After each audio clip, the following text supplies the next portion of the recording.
this is a movement whose time has come. You know, whatever the phrase is, nothing more powerful than an idea whose time has come. Transparency is an idea whose time has absolutely come. And so I know there will be a lot of fantastic ideas and experiences to be shared here in the course of the next few days.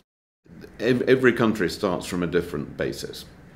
And what the Open Government Partnership is about is not have you met an absolute standard of transparency, but actually what's your trajectory? What's the progress towards greater transparency?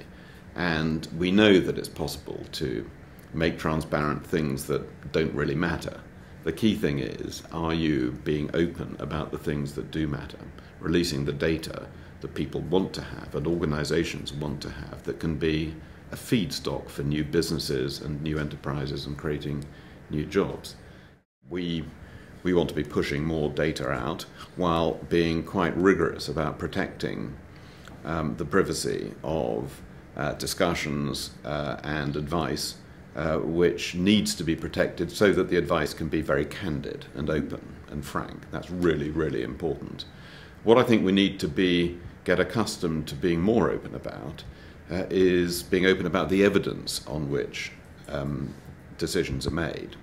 Because actually that is where you want the evidence on which governments are making decisions to be interrogated and challenged, and people to know what it is. The advice that then given off the back of that evidence, I think, has to be kept very private. When it comes to policy making, there is much more outside engagement anyway. Think tanks are very much more actively engaged than they were.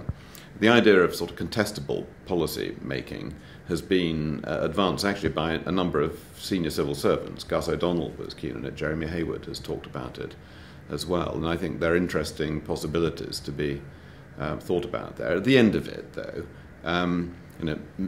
governments have to decide things, and they need to do so on the basis of trusted advice and very candid advice. We need to be much better at measuring outcomes. I think we're not very good at management information. The quality of a lot of public sector data, particularly management data, is not good in government. The Institute for Government recently, in its open letter to me and to the head of the civil service and Jeremy Hayward, made this point that the quality of management information is poor. We need to get much better at that, and we're doing quite a lot of work on that at the moment. But the other thing is opening up the outcome data, measuring and then publishing what is actually being achieved, so that in health and education you have much more granular data available, which is not only incredibly important for the users of those services, but it's also really important for those who are managing it, because actually quite often you will not know how well your own organisation is performing compared with others. And without that comparative data, it's really difficult to take remedial steps.